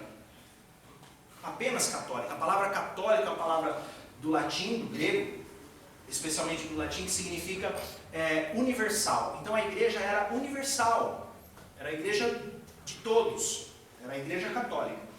Em 1053 houve uma coisa chamada o grande cisma. Você já ouviu alguém falar assim, o fulano é cismado? Já ouviu falar isso? Não. O fulano, que nem adianta que o fulano é muito cismado. O que é cisma? Cisma é separação. Cisma é separação por conta de discórdias fundamentais. Isso é cisma. Então quando a gente fala, quando eu cismo com alguém não adianta. Ou seja, quando eu discordo de alguém, me afasto dele, aí não adianta. Eu sou cismado. Houve um grande cisma da igreja. Era a igreja católica que estava na Ásia, num continente, a igreja católica que estava na Europa, outro continente. Elas então romperam. A igreja ortodoxa, já ouviu falar dessa igreja? Essa igreja aí. E a igreja chamada então católica, já ouviu falar dessa igreja? A partir daí se dividiu esse nome, tá? E elas seguiram como igrejas cristãs, uma discordando da outra, seguiram. Então, quando o tempo vai passando, essa igreja católica começa a se corromper. Vem a Inquisição, vem a perseguição, pessoas que são mortas, pessoas que são... Tem um monte de problema, que a aula aqui não é de história, tá, irmãos? Num outro momento, eu gosto muito desse tema, a gente pode até entrar, mas não é o nosso foco aqui. Em 1517, a igreja católica está desesperada por dinheiro, porque eles querem construir a Basílica de São Pedro, lá no Vaticano, lá na Itália, em Roma. E eles precisam de dinheiro. Então eles começam a cobrar dinheiro do povo até para tirar a parente do inferno. As chamadas indulgências. Quem já ouviu falar? Tem uns nomes esquisitos que a gente ouve falar e não sabe direito o que é. Indulgência é isso. Mas a minha avó morreu, ela não era batizada. Tá bom, você paga uma indulgência, que aí a palavra do Papa tira essa alma do inferno e leva direto para o céu. Era assim, irmão. Por que que a igreja chegou nesse ponto? Aqui está. Porque a igreja começou a ter como autoridade máxima a palavra do Papa e não mais a Bíblia. Aí surgem algumas pessoas, tem todo um movimento, mas um homem que ficou personificado nisso aí foi Lutero. Martinho Lutero, um frei católico, começa a ler a Bíblia e fala que tem alguma coisa errada. Ele tenta reformar a igreja. Por isso que se chama reforma, tá bom? Ele não queria abrir outra igreja, ele queria reformar a igreja. O que ele faz? Lá na Alemanha, na cidade de Wittenberg, tem um castelo do príncipe Filipe, não lembro mais. E aí ele pega, aula não é de história, irmão, não preparei para essa, tá bom? E aí ele pega essas 95 teses que você já deve ter ouvido falar, as 95 teses de Martinho Lutero. E essas teses é assim, por exemplo, a igreja, a palavra do Papa não tem autoridade sobre a palavra de Deus. E ele vai batendo em cima dessas tradições. Ele prega literalmente, né? Tem a lenda que ele pegou esse documento, pôs na porta lá e pregou a palavra dele ali, tá? Começa-se uma grande discussão sobre esse tema e dali sai uma igreja chamada Igreja Reformada. Qual que é a preocupação da Igreja Reformada? Voltar-se para a palavra. A partir daí, esses homens, Martinho Lutero, João Calvino, Zwinglio, Melanchthon, tantos outros homens que foram reformadores dessa época, eles começam a estudar a Bíblia. Aí nasce esse desejo do estudo da palavra. E pelo estudo da palavra, nasce a experiência com Deus. Amém ou não amém? Amém. E assim foi, 1517 para cá. Em 1700 e alguma coisa, tinha um homem chamado John Wesley. E aqui nós vamos começar a entrar dentro da igreja pentecostal. Tinha um homem chamado John Wesley. Então essa é a igreja reformada, que nós temos hoje. A gente não fala, é a batista, né, tradicional, a gente usa esse termo, né, a batista tradicional, não tem? Então são as igrejas da reforma, que mantém essa identidade daqueles que se dedicam ao estudo da palavra, que, né, os cultos deles são praticamente seminários e tal, e não se tem muito essa vazão para a experiência com o Espírito Santo, igual nós pentecostais, certo? Irmãos, vocês me dão mais 15 minutos depois das 9h30, a gente consegue ir mais 15 ou não? Não tem problema, se eu tenho 5 minutos eu termino em 5 minutos. Pode ser? Mais 15 eu termino tudo, eu prometo. Bom, se eu não terminar, eu não vou ficar chateado se você levantar, dar um tchauzinho para o Senhor ir embora, tá bom? Combinado? Alguém acha que não tá bom, irmãos? Por favor. Tranquilo? Então tá bom. Ah, não, o irmão postou assim, pensei, meu Deus, o irmão vai querer mesmo. Se queria levantar a mão, ele estava só postando assim. Então vamos lá. Em 1730 e pouco, tem um homem chamado John Wesley, que é o fundador da igreja metodista. E John Wesley, ele era pastor, o pai dele era pastor, mas John Wesley, ele tem dificuldade com o cristianismo dele. Conta-se que ele estava num avião dos Estados Unidos para a Inglaterra, ele era um inglês, e aí uma turbulência e tal, e ele apavorado, eu vou morrer, e tinha uns irmãos que estavam ali cantando, adorando, e aí ele perguntou, vocês não estão com medo? Aí os irmãos responderam para John Wesley assim, como medo? Você não tem fé em Jesus Cristo? Ele disse, eu tenho fé em Jesus Cristo, eu estou morrendo de medo. E aí John Wesley começou a entrar em crise, dizendo, uau, será que essa fala, eu tenho fé em Jesus Cristo, é só uma fala teológica? Só um saber? E ele então começou a buscar, tem toda uma história de John Wesley, e aí ele vai trazer algo que é conhecido como a experiência do coração aquecido. Quem já ouviu falar da experiência do coração aquecido de John Wesley? Extraordinário, dá uma buscada lá, irmão, dá uma lida sobre isso, é extraordinário. Ele começa a orar e ele sente algo dentro dele que ele nunca sentiu antes, e ele só tem esse jeito para expressar isso, é como se o meu coração ficasse aquecido. Passa-se um tempo, um homem influenciado pela literatura de John Wesley chamado Charles Parham, em 1900, tá? Não é 1990, é em 1900, Charles Parham, ele começa a buscar o Espírito Santo, e a experiência com o Espírito Santo, essa experiência do coração aquecido. Ele recebe o Espírito Santo e começa a falar em línguas que ele não entendia. E ele se lembra do que aconteceu em Atos 2, na festa de Pentecostes. E esse movimento começa dessa forma. Charles Parham abre um seminário, ele é um professor, e ele começa a ensinar acerca do Espírito Santo, e as pessoas começam a buscar o Espírito Santo. Ele então traz uma teologia, um ensinamento que é o ensinamento da segunda bênção. A partir daí, o que eles entendem? Que nós buscamos duas bênçãos. Ele falou três, depois se convencionou que eram duas, porque duas delas eram praticamente a mesma coisa. Então é assim, primeira bênção que você recebe é receber Jesus Cristo na sua vida e a salvação pelas pisaduras de Cristo. Amém? Amém. A segunda bênção, você sempre falou dela, mas talvez você não tinha ideia de onde ela vinha. Aí alguém diz para você, se converteu, irmão, glória a Deus, agora você tem que buscar o Espírito Santo. Quem aqui já buscou o Espírito Santo? Amém. Você buscou o Espírito Santo porque Charles Parham definiu que nós precisamos da segunda bênção, que é a busca pelo coração aquecido, de 1737, de John Wesley, que recebeu esse aquecer no coração dele. Uau! Eu fico desesperado com essas coisas, irmãos. É extraordinária a história da igreja e o Senhor cuidando do povo dele. Aí veio um homem que se tornou aluno de Charles Parham, que esse vocês conhecem. Esse vocês têm que conhecer, porque é a Assembleia de Deus Despertai, né? Aí veio um homem chamado William Seymour, que foi o pastor que abriu uma igreja numa rua em Los Angeles, a rua Uau! Então você já sabe de quem eu estou falando.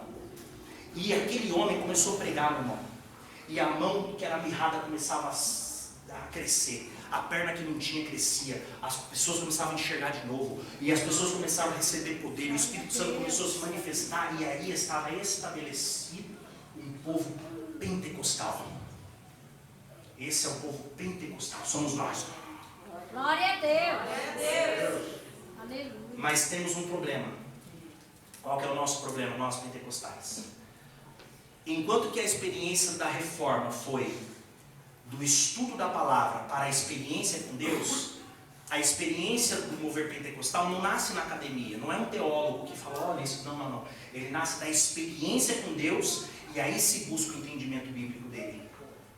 Amém ou amém? Amém. Isso é extraordinário, é a nossa história. Qual que é o problema disso, irmãos? É que às vezes nós exageramos e perdemos a linha do que é santo.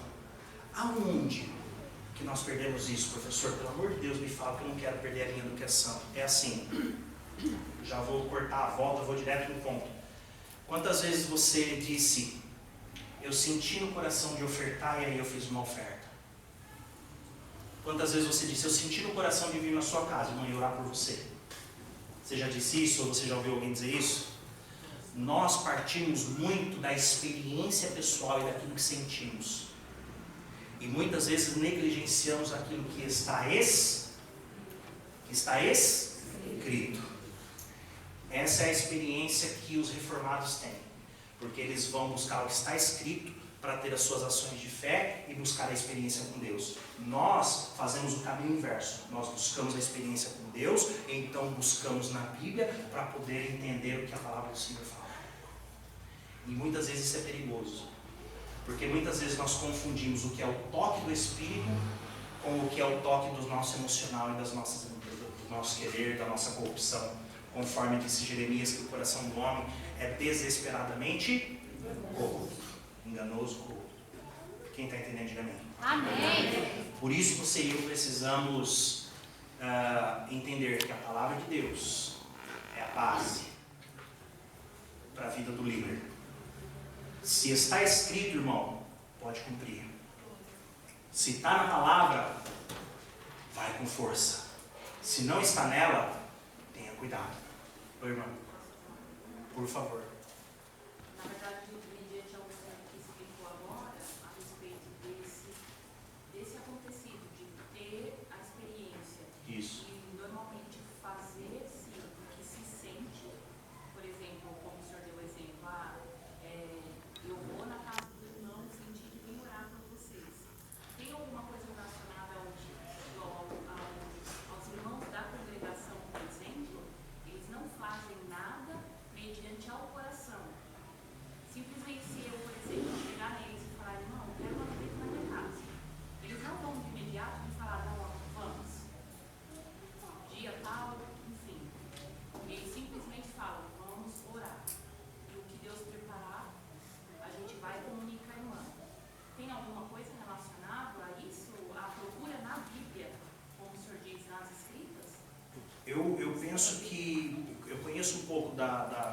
Tenho muitos irmãos da congregação, amo muitos amigos que eu tenho lá. Mas eles têm uma cultura muito particular, né? A congregação cristã foi a primeira igreja pentecostal no Brasil. Quem trouxe ela para o Brasil foi um italiano chamado Franciscon. Ele, depois do Brasil, ele foi por toda a América Latina, voltou para a Itália, ele plantou muitas igrejas, inclusive a congregação cristã no Brasil, por isso que se chama assim. E ele vem com essa chamada pentecostal. Ele era um pentecostal que recebeu de William Seymour também essa pegada, junto com que é o Daniel Berg, né?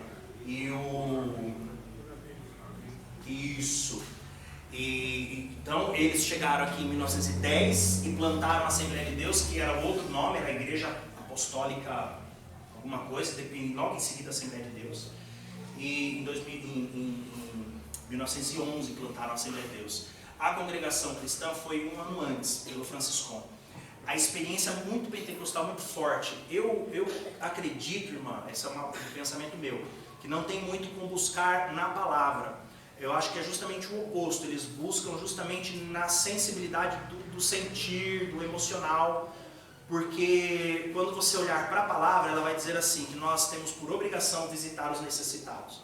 Então, se é já uma ordem bíblica, então cumpra-se, né? Então, eles primeiro vão buscar esse sentir para depois fazer. Essa é uma percepção minha, né? Muitos irmãos da CCD, eles têm dificuldade até de discutir sobre o tema, sobre a igreja e tal, né? Tem até eles falam isso, né? Que só eles que são, né? Pelo menos muitos falam, não, só a gente que está certo e tal. Tem algumas questões, eles são bem particulares. São feitas, outras. Eles têm essas questões, né? São da congregação. Eu tenho muitos amigos da congregação e assim, são um povo muito solícito, né? A obra que eles fazem, irmão, a gente precisa sentar e ter um seminário com eles sobre como cuidar da igreja, né? Mas tem alguns detalhes. Então eu acho que fala a minha, tá?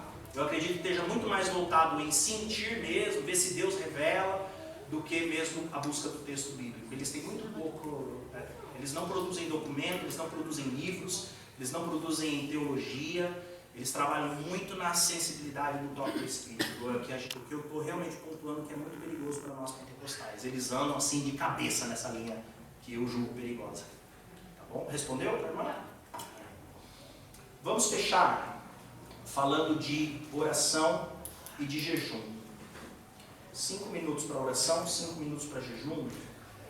Por quê, né? Tão pouco para falar de oração e jejum. Porque, irmãos, não bastariam os 3 meses de aula para falar de jejum e oração. Não bastariam, precisaríamos de mais. João Calvino, que foi um desses reformadores, né, um grande propositor de teologia, muita coisa que a gente prega no altar, foi João Calvino que estabeleceu e tudo mais. A maior obra literária dele é sobre oração. Ele escreveu muita coisa, um dos homens que escreveu aí, tem uma biblioteca gigante de João Calvino. E o maior tema pelo qual se debruçou e escreveu e produziu teologia foi a oração. Então eu não me atrevo a pegar 30 minutos para falar de oração. O que eu posso dizer para você, quero colocar para você algo importante sobre a oração, para que venha talvez despertar em você justamente esse devocional que nós estamos falando. Se a palavra de Deus é a voz de Deus falando comigo e com você, a oração é a nossa resposta à fala de Deus. ênfase nisso. Deus fala conosco pela palavra e nós respondemos a Deus pela oração. Ou seja, Deus não se agrada de alguns tipos de oração que são em desacordo com a sua palavra. Aliás, a palavra de Deus chama isso, por exemplo, de feitiçaria. Eu vou dar um exemplo simples, rápido, que você vai entender fácil. A irmã que ora para a esposa do cara que ela quer casar morrer. Ninguém vai falar revela Deus, fala Jeová, essas coisas não tem. Eu quero tanto casar com o Joaquim, mas ele é casado, então eu vou orar para Deus matar a esposa dele, que ela vai para a glória, olha que bênção. E aí eu caso com ele. A Bíblia chama isso de feitiçaria, irmão. Esse tipo de oração não sobe, tá bom? Então a oração é assim, a gente entende o que a Bíblia fala. e nós oramos. Tá bom? No meu livro Liderança Inteligente, eu discorro bastante sobre a oração, dá para a gente ter um bom entendimento sobre a oração. Nós fazemos ali a oração do Salmo 100. Eu quero colocar para vocês sobre a oração eu vou usar essa palavra por falta de outra, tá, irmão? Mas são 3 tipos de oração que nós podemos ter, tá bom? Mas a oração é oração, tá? Mas só para a gente poder ter uma didática aqui, tá? Nós temos a oração de graça ou a oração de gratidão. O nome já expressa o que é, né? É quando você se debruça sobre o agradecimento que você tem a Deus das coisas que Ele fez por você. Você agradece a Deus. Essa é uma oração de gratidão. Então você tem um tempo com Deus de agradecimento, né? E muitas vezes, irmãos, nós falamos com Deus assim. Imagina, pastor Florisvaldo, que eu sou teu filho. Sou teu filho mais novo. O mais novo. Quantos filhos o senhor tem? 2. Imagina que eu sou o terceiro mais novo dos 2. Geralmente o mais novo é o mais xodó, não é? A mãe não pode falar porque o mais velho está ouvindo também. Mas geralmente o filho mais novo é o mais xodó. Aí o filho mais novo chega em casa e ele vai lá, ô pai, olha, estou aqui com um negócio, mãe, não sei o que, mãe, estou indo aí, faz aquela lasanha, não é? Aí a mãe fala, vou comprar um negócio, o pai fala, porque vai receber o filho mais novo. Aí o filho mais novo chega lá e fala assim, imagina teu filho mais novo chegando assim, ô pai, tudo bom, senhor? Então pai, ó, eu estou precisando pagar uma conta, um cheque, e o meu carro quebrou, preciso que o senhor me ajude a arrumar o carro. Tem uma coisa também, pai, estou com um problema no meu casamento, preciso que o senhor resolva isso, porque não dá. Ó pai, sabe o que acontece também, pai? Eu estou com uma dorzinha aqui, pai, pai, o senhor pode me dar um remédio aí para eu curar essa dor, que eu não aguento mais essa dor. Sabe, pai, tem uma coisa também que eu precisava pedir para o senhor, faz tempo que eu estou pensando nisso, mas eu não pedi ainda, porque assim, eu não gosto de pedir muito, mas eu vou pedir para o senhor uma coisa. Pegou? O que o senhor vai pensar de um filho desse? Meu filho, vou te ajudar, vou te levar no psicólogo, vou levar no psiquiatra. Meu irmão, quando você vai conversar com alguém amado, você não chega lá, me dá isso, me dá aquilo, aquilo outro, eu preciso disso, daquilo outro, tchau. Não é assim, irmão. Quando você chega para falar com Deus, você precisa se relacionar com Deus. Você precisa ter tempo com Deus. Você pode levantar súplicas, que são aquelas orações de clamor instantâneo, de momentos curtos, específicos. Pode, tipo, Senhor, livra aquele carro, que estou vendo um acidente que vai acontecer. São súplicas. Mas a nossa oração, ela precisa ter tempo investido nela. E você começa ela confessando os seus pecados, agradecendo a Deus. Comece pela oração de gratidão, para que você possa demonstrar para Deus o quanto Ele é importante para você. Porque você sabe que você é importante para Ele. Ora, Ele enviou Jesus para morrer por você. Mesmo você sendo quem você é. Ele mandou Jesus para morrer por você. Então você já sabe que Ele te ama. Então diga para Ele o quanto você o ama. O quanto você é grato. Aí nós temos a oração de louvor. Nossa, de louvor eu vou cantar, né? Irmãos, às vezes a gente acha que louvor é cantar. Não, cantar é canção. Tá? É música, canção.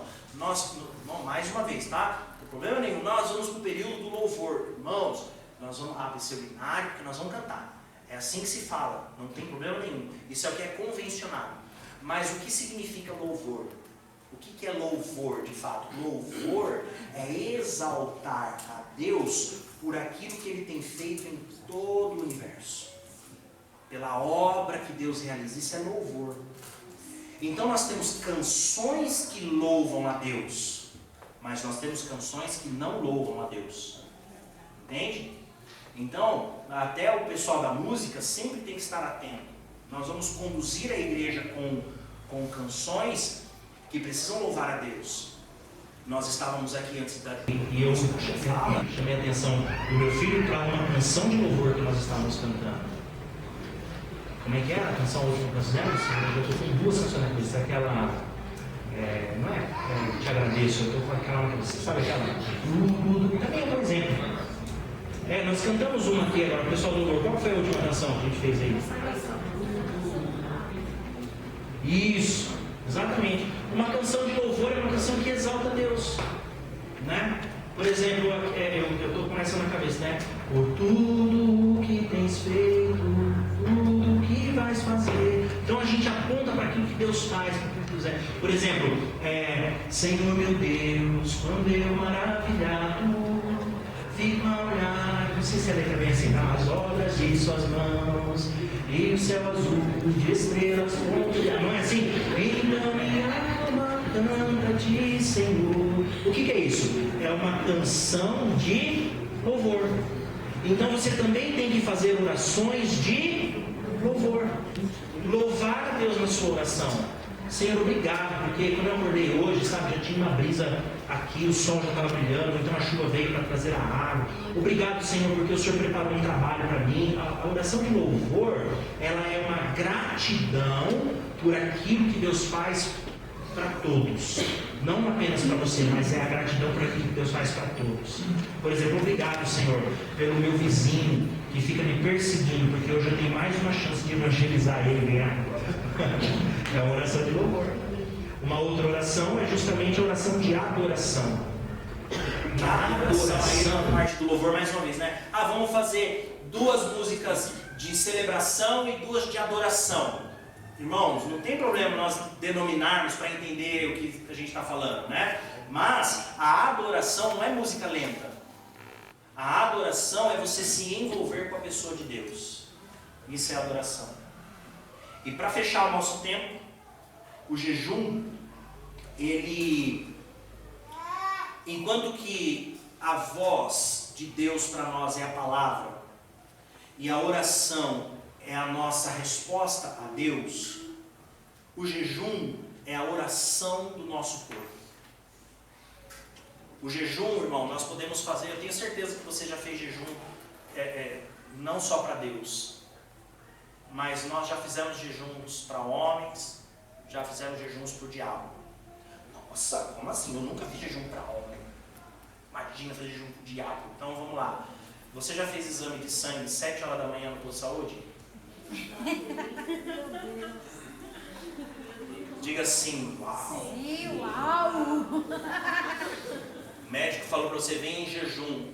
Aí você saiu da sua casa, eu estou em consagração para o médico. Foi isso que você falou? Não, você está em jejum, porque o médico falou, vem em jejum, porque eu preciso que você venha em jejum. Então o jejum é a abstinência do alimento? Sim. Mas o jejum que toca a Deus é a oração do nosso corpo. Quando você realmente jejua, é em consagração. Entende isso? Aí o jejum para o diabo. Tá, a gente não consegue fazer um jejum de 6 horas no dia, mas quando vem aquela notícia que a gente fica triste, terrível, que a gente fala assim, perdi o apetite. E aí você fica sem comer, aí alguém reclama com você precisa comer, mas essa situação me tirou o apetite. Porque olha o que o diabo fez na minha vida, você está levantando um jejum. Deu para entender? Amém. Diga assim comigo, meu Deus. Meu Deus! Então eu quero motivar você a levantar um jejum ao Senhor. A levantar um jejum ao Senhor. Um jejum que quebrante a sua carne. Um jejum que domine a sua carne. Irmão, se você não consegue dominar o seu estômago por 3 horas no dia, como você vai dominar os seus olhos para não olhar para a saia curta de uma moça que passa? Se você não consegue dominar o seu estômago por 4, 5 horas, como que você vai dominar as suas mãos diante do seu namorado, da sua namorada, quando vocês estão sozinhos?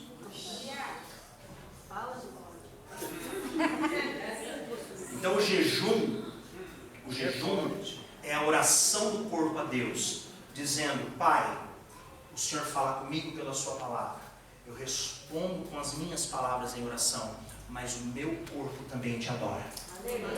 Isso é vida devocional. E se você gerar uma vida devocional, Deus será contigo e você será com Ele. E certamente pode vir batalha, pode vir problema, pode vir luta. Se você transitar dentro dessa linha devocional, certamente você será estabelecido nessa terra, protegido e cercado pelo Senhor. Essa é a vontade de Deus para a sua igreja. Essa é a vontade de Deus para o seu povo. No nome de Jesus Cristo. Eu agradeço pela aula do professor, pelos alunos. As palmas são sempre possíveis.